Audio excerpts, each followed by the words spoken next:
Thank you so much for having me. And It's a pleasure. I'm stoked to have you here. And I just got to say, the first time that I heard your music it was at the Jazz Cafe in London, and I was just happened to be hanging out there pre-show, and this song came on. The DJ was spinning, and I was like, is that like some like rare groove track that I've never heard before? Like somehow in like all my years of studying soul music, like this song never came on my radar.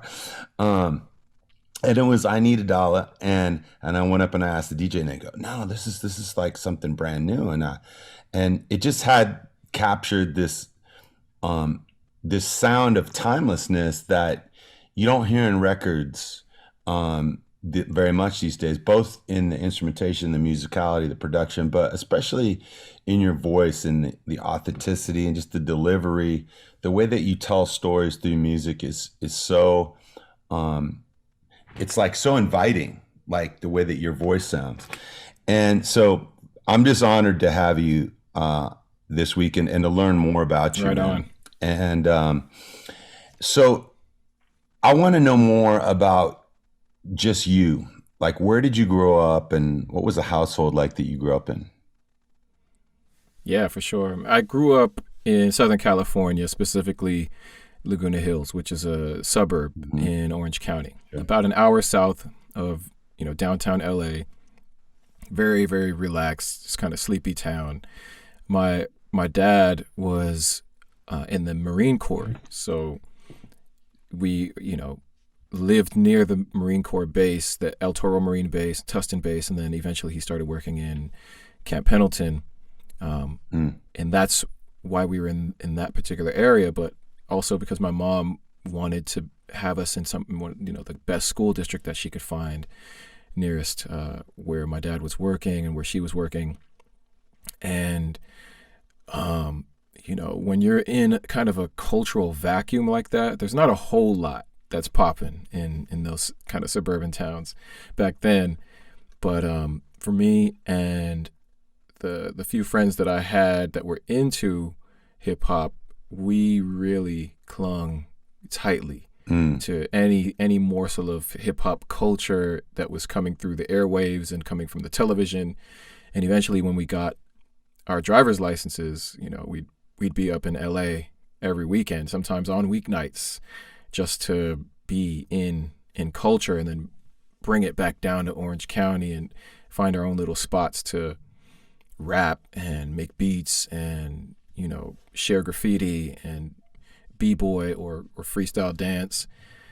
And that was the kind of early seeds of me becoming an artist, and inspired by the hip hop artists that of the time, like the NWAs and De La Soul, Tribe Called Quest, Far Side, hip hop artists that were either talking about street activity and street life, or talking about philosophy and the life of the mind, stream of consciousness. And I was really inspired by all kinds of hip hop. But those were the beginnings of my music background. And my parents were from Panama, both of them. Your parents are from Panama. So when did they come to the States? My parents came to the United States in the mid to late 70s. My dad was able to join the Marine Corps, and he set up, established himself in New York, sent for my mom and my older sister, and then eventually got stationed out in California, and then I was born.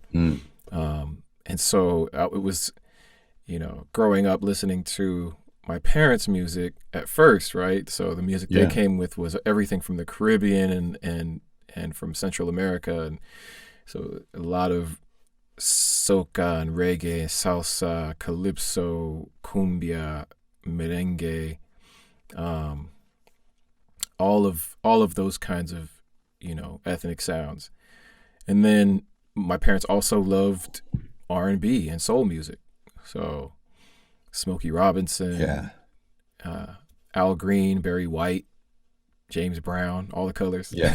When you were a kid growing up, was music a part of something that happened in your house? I mean, apart from the records being played, was anybody in the house a musician, or was it something that was encouraged? My dad was, yeah, he was an armchair musician. He played the ukulele, at home, and sang Nice. his little calypso Oh, songs. nice.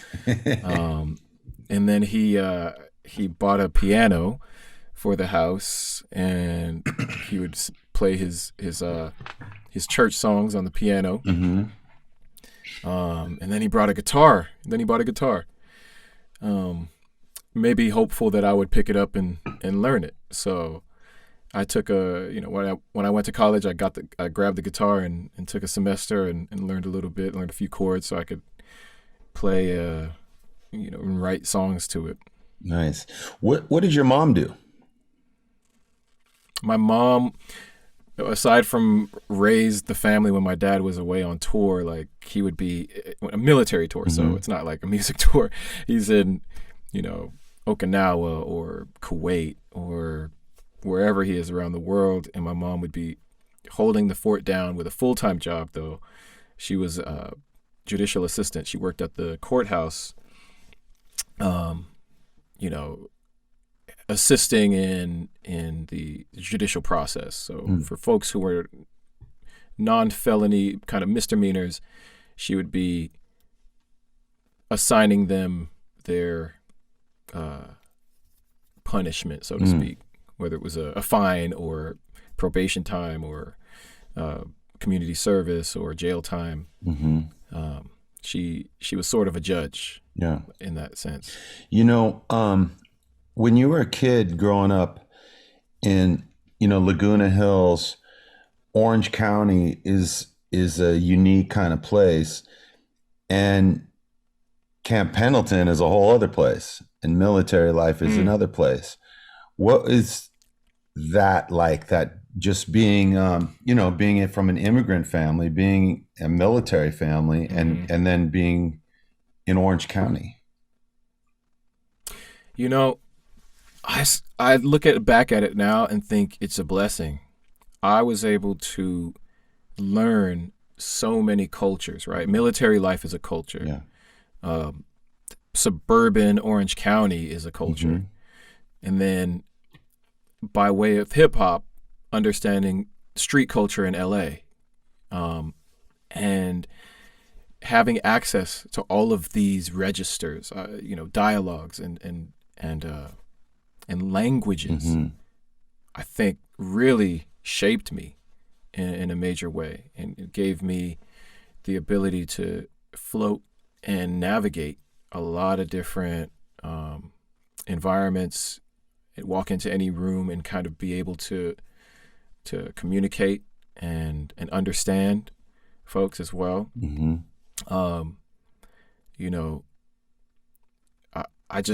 I was able to go from,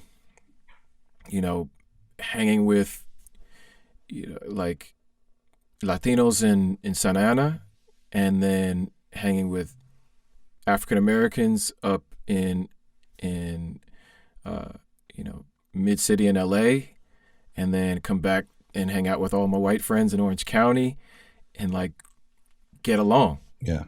I got to see how everybody operates and got to understand difference in a whole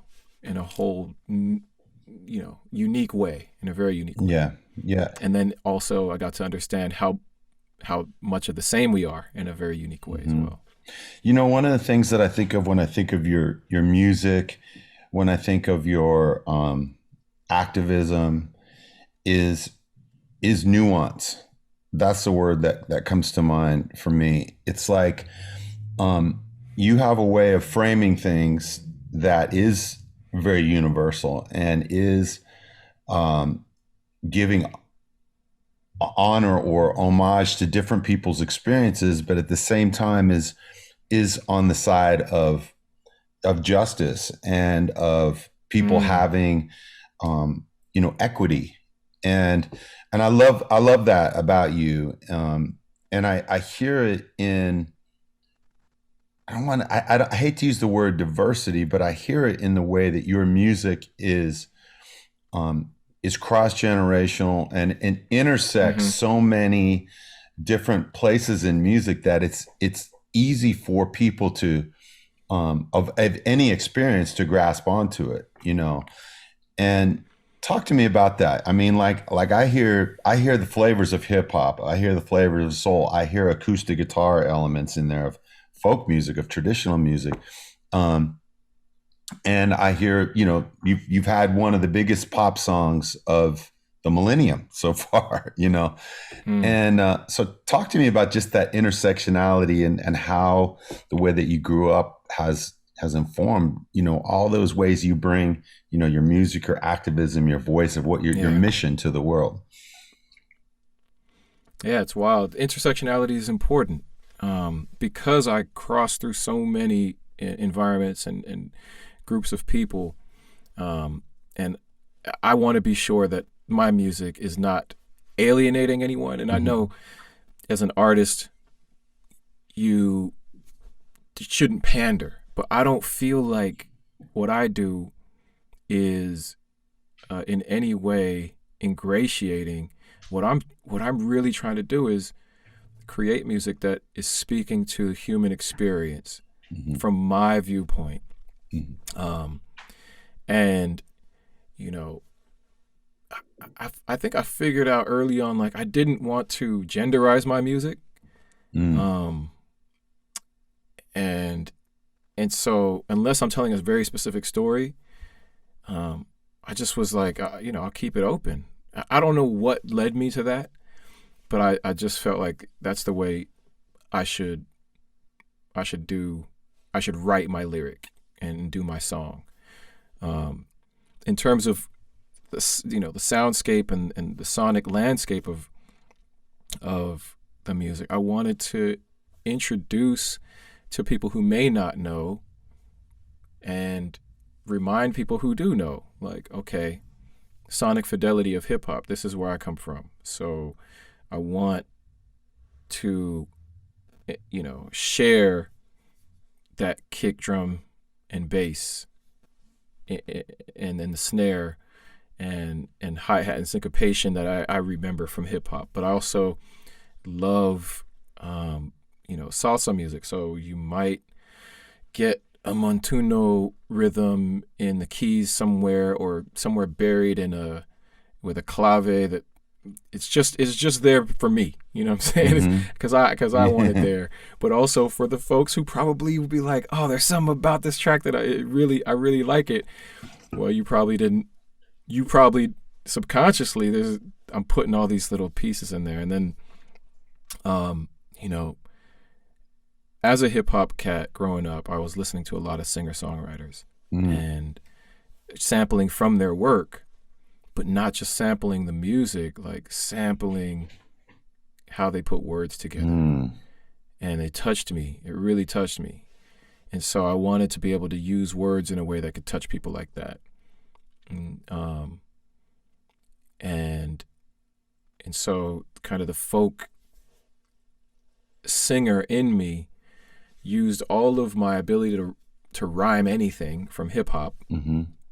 and all of my ability to write an empathic story from learning from singer-songwriters like Joni Mitchell and James Taylor and Cat Stevens Mm. and Stevie Wonder and Nina Simone, how to weave stories together. All these are the things that help me to make the music that I do, that I feel like is approachable and broad and cross-generational. Um, you know, those are and those are the experiences that led me to it as well. Yeah. When you were growing up, you know, you're in a military family, and your mom is working in the judicial system. And you know, now when we look at what's happening in the terrain in our world today, uh, you know, we went through, you know, 20 years of war in Afghanistan, and now people are looking at war differently. Like, and we got to prevent the next war from when it happens. We've gone through so many years of judicial system, Mm-hmm. and we're thinking like, how can we re-envision that? How has that affected you and your messaging, just coming up through that experience within that kind of a family? Wow. Yeah. Okay. Um, Interesting question. So my dad is an officer in the military. My livelihood as a child was supported by the military industrial complex, right? Mm. Because he's working there. That's his income. That's Mm-hmm. what's paying for the food on my table. My mom is a judicial assistant. So, the uh, justice system is also part of my sustenance. And now, as an adult, all these things are all turned upside down, right? And as a youngster, I wasn't fully appreciating and processing what it was about what they did that was that there are large looming questions about. And as I get older, I recognize, you know what? Yeah, uh, the military industrial complex is broken. There's there is a absolute necessity for change around how we navigate peace in this world, Mm. and um, and it's almost the same thing that is related to our justice system. There is something that is broken about the way we navigate justice in our world, or at least in this developed country. And a lot of it has to do with a lack of respect for humanity, Mm. right? Um, and I don't fault my parents for earning their paycheck. I just recognize now we all have something. We have the responsibility as now that we see these things, we see better, we know better, we do better. We have to do better. Mm-hmm. So, we stand up for people's sovereignty and the right to freedom and the right um, to have food, clothing, and shelter without tyranny and war at their doorstep. Mm-hmm. Um, that said, it's complicated because you also, if you're standing up for someone's right to have that, you have to stand also to defend against those taking it away from others, Mm. right? Yeah. And so, to what extent are you infringing on the sovereignty of someone else because they're infringing on the sovereignty of someone Mm. else? Could be a recursive conversation, but ultimately, if you're standing up for life and humanity, for peace and for dignity, you're there to protect the people who need protection if you are so capable. Mm-hmm. In our justice system, there is this awakening, due to the videotaping of black and brown bodies being brutalized by law enforcement, and this awakening, of course, the black and brown communities have been awake to this for decades, and the riots from the '60s on up have been the tale of the proof of this. This awakening now is happening amongst the white community and other communities that can see it plain as day because we have the technology. Mm-hmm. And so I find that with my voice and my megaphone, my lyrics, my access, I can write songs that try to unify us. I can tell stories that try to humanize us, all of us, But me in particular, as a black man, I get to stand as a black man singing these songs to humanize not just all humans, but particular black males. And then, should those songs become popular and I gain a little bit of fame and I can, make a phone call to a lawmaker, they'll answer the phone because, they like celebrities, and, and then I'll tell them about their business, and I can say, this is what needs to change. This is what you've got to do. And I'm getting all of my artist friends to join me in making sure that we hold you accountable for, drafting the laws and voting on these laws in our state congresses and in our federal Congress to make these changes. Yeah.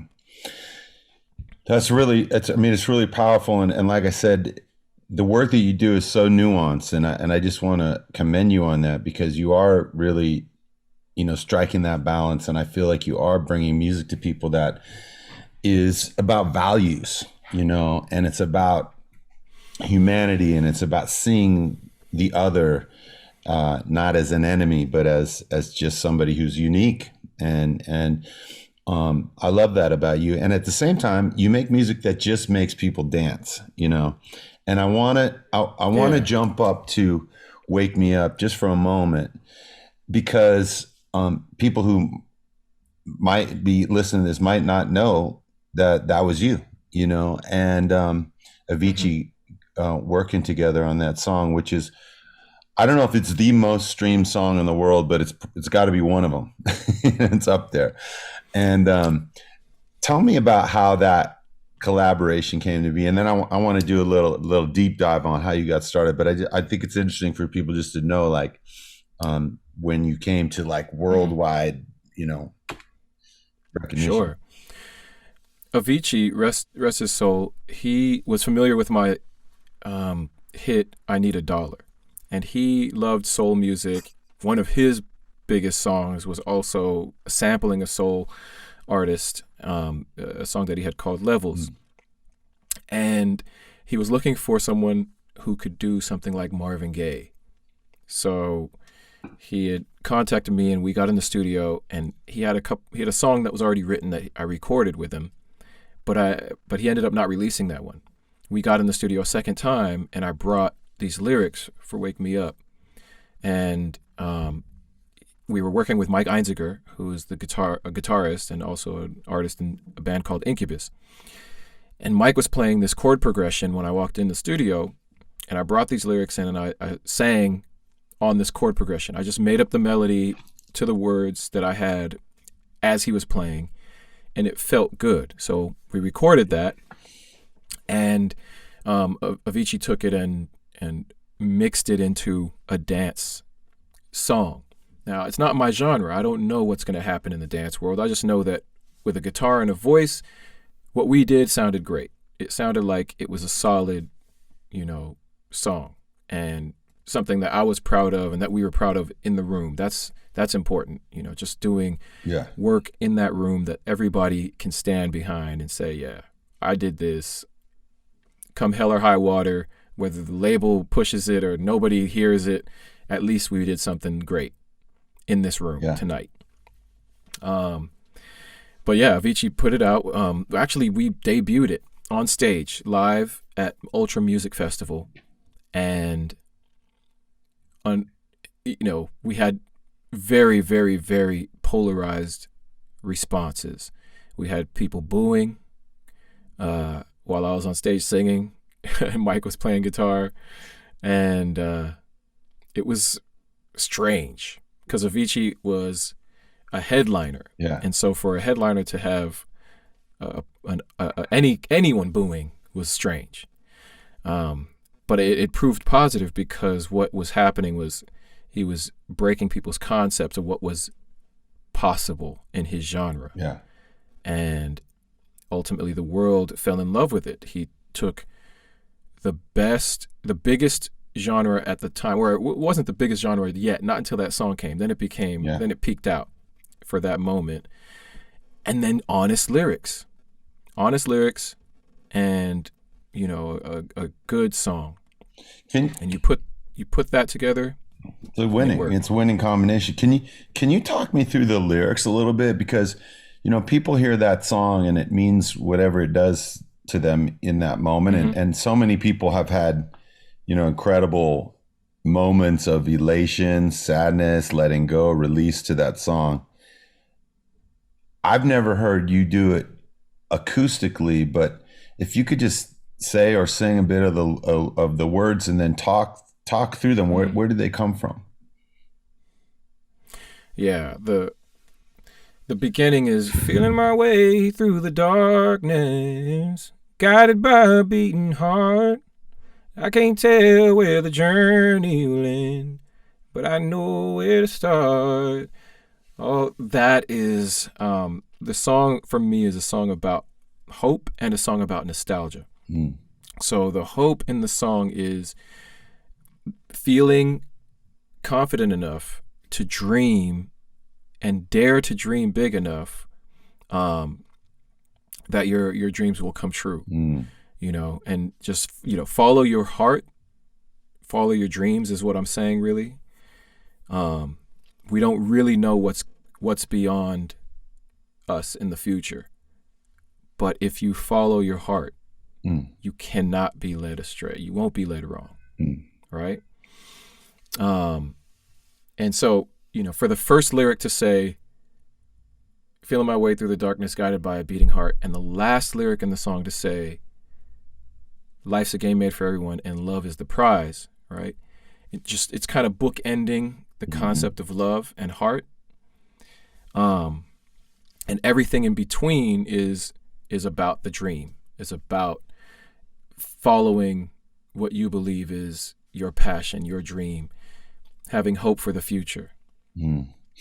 Sometimes when I think of great American songwriters who wrote about the, quote unquote American dream, like Bruce Springsteen, Johnny Cash, Stevie Wonder in his own way, not necessarily defined as just the dream, but so much of the time the American dream is defined as like Bill Gates or Elon Musk, or you know what I'm saying? Like the American dream is that anybody can become a billionaire.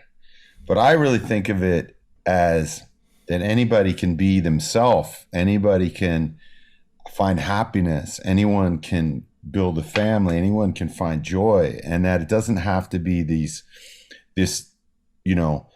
I started from the bottom and now I'm here thing. I'm started from the bottom and now I've got, I'm in control of the whole planet, That's what I gain from that story. When I hear that song, that's what I feel is like the hope of the dreams of people isn't necessarily that you get everything in life. It's that you find your way from that space in the darkness where you're like going, am I okay? Am I like, can I even get through this shit?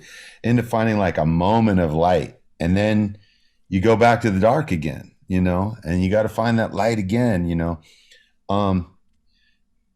just share with me a little bit more about what that means to you, or what does the dream mean to you? I like that. Like you said, America has this obsession with, kind of the fiscal measure of success.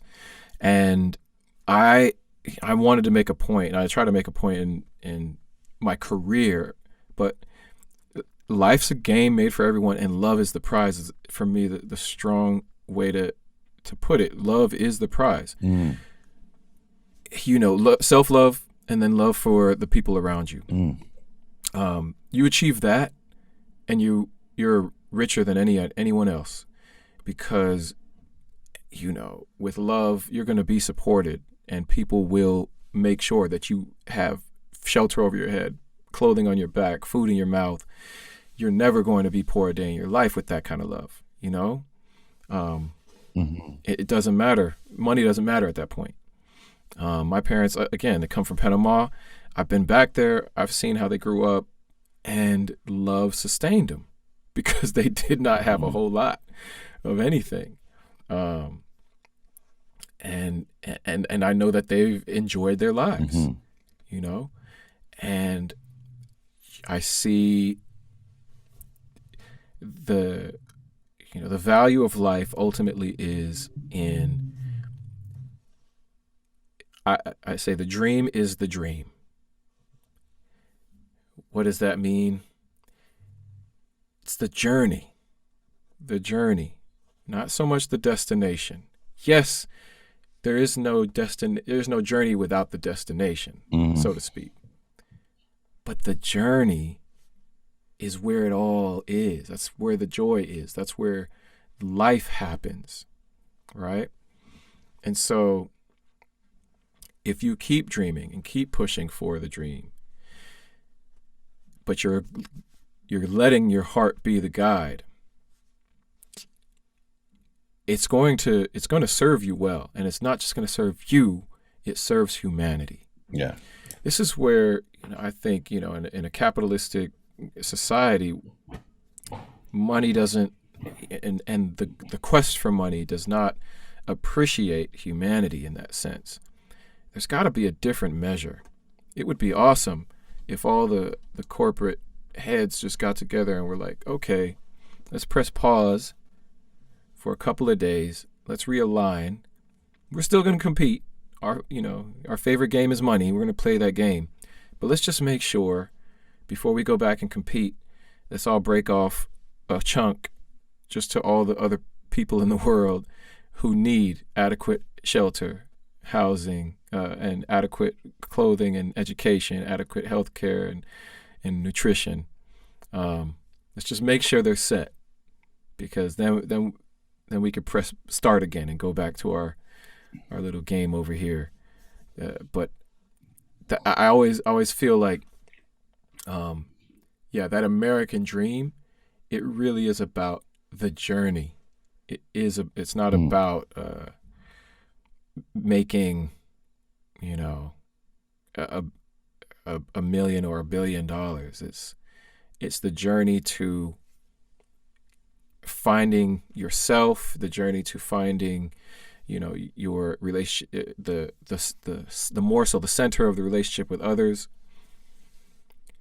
And again, when I said the dream is the dream, it's like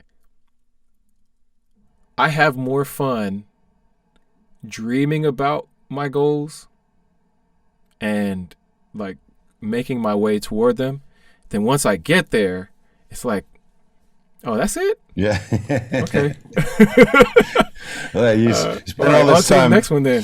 Spend all this time remodeling the house, and then you're done. You just sit there, and you're like, I'm still just sitting here. It was the same before, right? I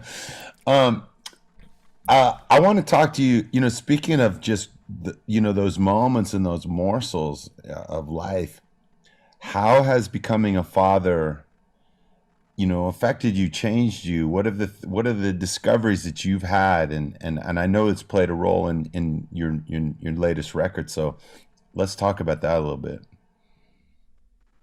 Okay. Yeah. So, fatherhood gave me perspective. Mm-hmm. I felt like I had it already, but it really doubled it down. It reinforced the perspective of making music that is going to be cross-generational. Mm-hmm. My kids are hearing my songs from the very beginning. From the first moment I have an idea, they hear it. And so I'm conscious of what I want them to hear and what I want to be the food that they're consuming from me. Yeah. And it made me want to be around more than my dad was, mm-hmm. in the sense that since he was away a lot because he had to be, I'm away because I want to be, so to speak. With touring and music, I can find niches in the music business that'll keep me home so I don't have to be on the road. And I was able to find those niches where I can kind of sustain the family and also be present, because I'm not property of the government, right? I'm my own business. Yeah. I can make those decisions, and using my kids as inspiration for different songs and ideas. It just happens naturally because they're always inspiring something. But I listen to them all the time, and they're always dropping some sort of gem that is helpful. But I wanted to take a moment on this last album, on All of Everything, to just talk about what it's like to be a father and to share this experience with my audience and be real with them, instead of like, in the music game, there's this constant hunger for youth, and everybody's got to be young and energetic and doing the most rebellious young thing. And I think we miss out on music that gives a full picture of our humanity. I wish, and I wonder, what would it be like? I had a relationship with Bill Withers, and I wish that, before he passed, he had continued to record and release music. He stopped recording in his early 30s. But I'd love to know what he has to say at 60 years old. I'd love to know what wisdom he could share with us about life experience in his older age, because we don't get that from music. We get it from other forms of media, but I feel like music is the premier form of transfer of knowledge and culture. I want to say it was the earliest form of transfer of knowledge and culture. Yeah. And so, because you can hold a song in your head all day long in a fantastically immersive way that you can't hold a film in your head or a TV show. You know what I mean? Yep. And so we have this tremendous access to people's hearts and minds all day long. I want to hear life in all its glory and all its stages through music. It's interesting that you say that, because I was just looking at a list of the top 10 ticket selling artists of this summer. Granted, this was an off year because of COVID, but it was the Grateful Dead. Then there was Zach Brand Band. Then there was about 5 country acts. Then there was one Spanish act that I wasn't aware of, because it wasn't like they weren't like a reggaeton act. It wasn't like one of the big artists that you see every day and or hear on the radio all the time. And then there was the Black Crowes, and that was the top 10. And I was looking at what's the age of these acts, and the Grateful Dead, you've got everything from literally teenagers through 70, 80 years old who go to Deadhead shows. Zach Brown is a country act that's, probably, 25 to 55, something like that. And then all those country artists, a lot of them were heritage artists who have much older audiences. Then you had the Black Crowes, which is, an early 90s based band that hadn't really toured in a long time. And it showed me that there is a great desire for people out there who are cross-generational in their music, that people want music that is more than just what I was feeling when I was 17, which is important. That is an important time, but it is, what did I feel when I was 27, when I was 37, 47, 57, 67, 77, 107, those voices are important. And I remember when I was a kid and going to my first concert, it was kind of like, when I was in high school, it was like a rite of passage. Like, okay, you're going to go to your first concert. You're going to get really shit-faced drunk. You might smash your parents' car on the way. Like that was the kind of like stupidity that was about going to your first concert.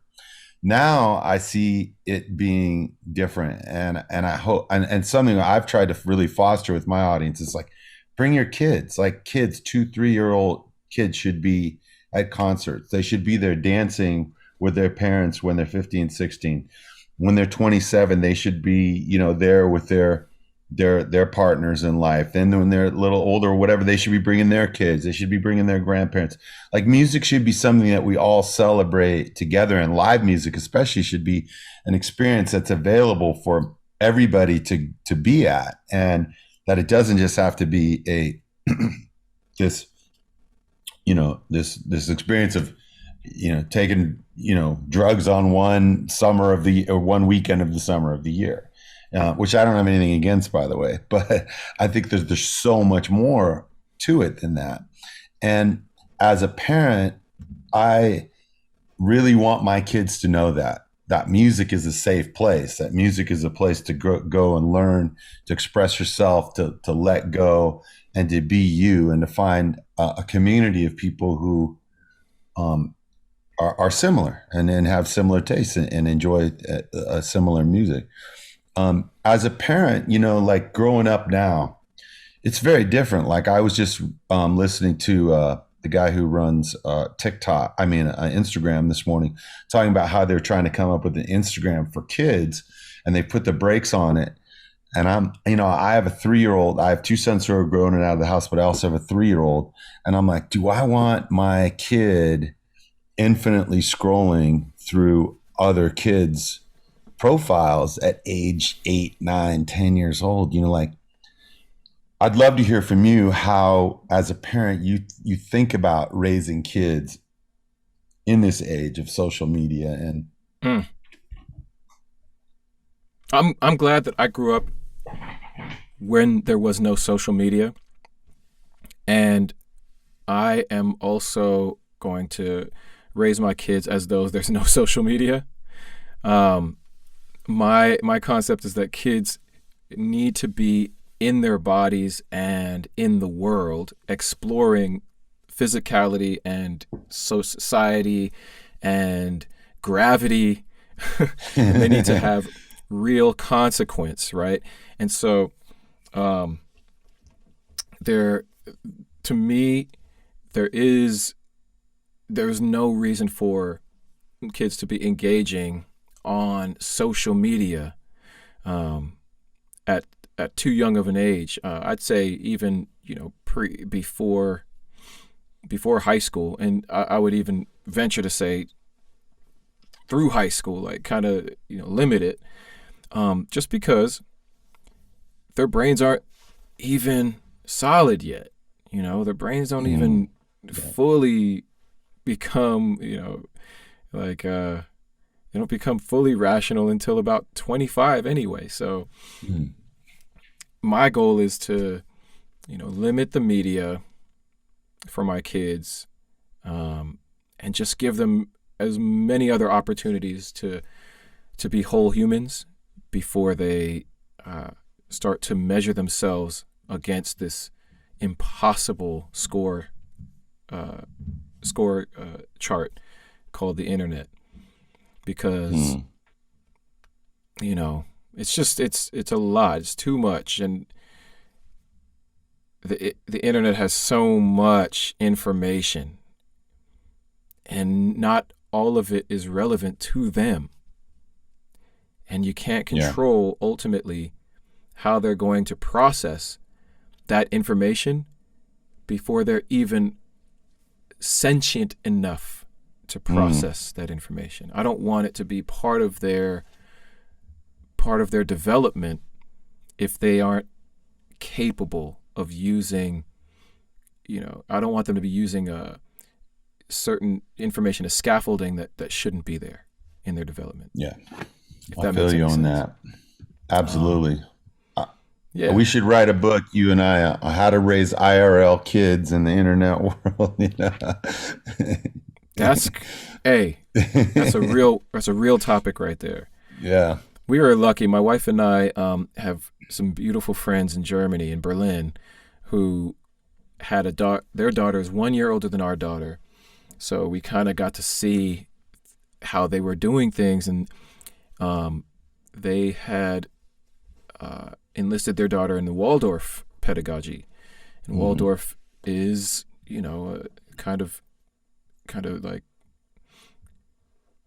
no media system. Yeah. So it's all handwork, working with wood, working with knitting, playing in the dirt, and being an actual kid, before it's too late. Yeah. I just want to backtrack a little bit musically, and then I want to wrap up. But how did you get from being this kid who's just like fiddling with the guitar to then starting going, man, I think maybe I could do this. Maybe this is a thing for me. Yeah. So the guitar is a smaller consequence. Like, the guitar was something that happened in college. I had already, so age 9, my dad bought me an LL Cool J cassette. I was already into hip hop. All right, Beat Street, the movie, turned me out. I was like, yep, hip hop that's what I want. That's what I want in my life. I started rapping. I was all but 5 years old, whatever. I thought I was the baddest. Then I got 9 years old. My dad bought me an LL Cool J cassette tape. I thought I was even badder than I was before. I started writing more raps. Age 15, I meet my longtime DJ partner, Exile. He has the beats. I've got books and books full of raps. So we start recording. By the time I get out of high school, we've got, one piece of vinyl already, a single. We've got a cassette album that we had put together and sold at hip hop events around Southern California. By the time I get out of college, the internet is starting to grow, and I've got fans across the world because our cassette has made it from one cousin to another cousin in Finland to Australia to all parts of the world. So by the time I get out of college, I've got fans everywhere. Hip hop is where it started. And then I graduate from college and I go on tour in Europe. And one of the guys that I meet on the tour is a producer, a beat maker, and he introduces me to his indie label called Stone's Throw. I record this entire hip hop album, and on one song that I record, I chose to sing Sam Cooke's Change Is Gonna Come. So we got 16 banging hip hop beats, 15, and I'm the greatest rapper of all time, so that album is fire, right? I don't know why they didn't want to sign me as a rapper, but 1 out of 16 tracks, I'm singing Sam Cooke's Change Is Gonna Come. They signed me as a vocalist to their label. So I figure, okay, well, I guess I'll learn how to sing now. And so I started recording and writing songs as a vocalist rather than as a hip hop artist, and just kind of followed my heart as I went, and it worked out. That's awesome. I have a very similar trajectory, and starting in hip hop and punk rock, and then at a certain point going, maybe I could put some melody to this, and then growing in that way, and then I picked up a guitar later in life. I was already 15 years into making records before I started playing guitar. But I look at my career in music as having been, pre-guitar and then post-guitar, but all through it, there's always been a thread for me of, expressing my values, and it's always been about humanity. And that's my final question for you is, what does it mean to you to stay human? Like, what does it mean to be human, and how do you hold on to it? Oh man. What it means to stay human is to embrace the people around you. I don't know that we can stay human in a silo by ourselves. I really feel like it is about our connection to other people. So in order to stay human, we have to hold one another accountable in our humanity. That's how we stay human. My wife does that for me. My kids absolutely do that for me, right? It's hard to be anything other than human with your kids. And when you're not, they let you know right away. Because when they start acting out, they're like, where'd you learn that? And you're like, oh, it's probably me. It's probably me not being my best human self. So, yeah, that's my answer to you. You know, it's holding one another accountable to stay human. We have to be in community with others. Nice. And how can folks find you, and what are you up to next? Where are you going to be going out on tour anytime in the next year? What's happening with you? Yeah, I'm always working on new music. The best place to find me and what is most recent, what I'm up to, is on my Instagram page. And that's just Aloe Blacc. And then I'm really interested in pushing the envelope of technology and music and storytelling. And so I'm really interested in this new world of the non-fungible tokens, the NFTs, the metaverse, where you can create an avatar and have your avatars living in this digital universe. And I just look at it as like a new way to tell stories. Yeah. So I want to get involved and create art in this new digital realm. Awesome. Man, it's been great to learn more about you and just to talk to you and to hear your story and just know where all these great lyrics that you have come from. That you know, the depth of your journey is really remarkable and so unique. You know, and I look forward to hearing many more decades of music to come from you. And so thanks for being on the Stay Human podcast this week. We also want to thank Gibson Guitars for presenting, as always. And until next week, we want to say thank you to Aloe Blacc. And we'll see you next week on the Stay Human podcast. Peace, y'all.